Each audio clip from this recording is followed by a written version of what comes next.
السلام عليكم. استمرار إزالة مسار قطار أبو قير بالإسكندرية، وبخصوصا يا جماعة في محطة أبو قير. جينا صورنا فيديو لحضراتكم أمس، وجينا النهاردة اليوم نشوف الاستمرار في الإزالة، وأصور لحضراتكم فيديو ونشوف هنا الوضع وصل لحد فين.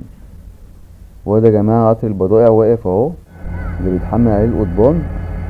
والإزالة يا جماعة بدأ من جوه من داخل محطة قطار أبو قير. خليكم معايا، هقرب جوه شوية برضو وأصور لحضراتكم.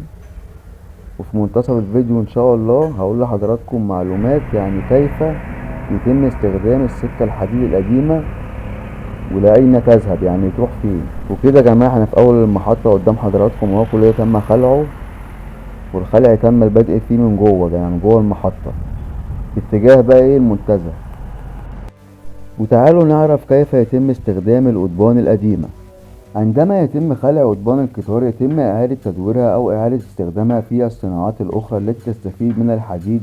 قد تباع القضبان القديمة لشركات إعادة التدوير التي تقوم بتحويلها إلى مواد معدنية جديدة، كما قد تستخدم في مشاريع بناء أخرى أو تعاد تصنيعها لاستخدامات مختلفة مثل صنع المعادن والأدوات الصناعية الأخرى. تحتوي القضبان على كميات كبيرة من الحديد والصلب، تستخدم في الصناعات الأخرى.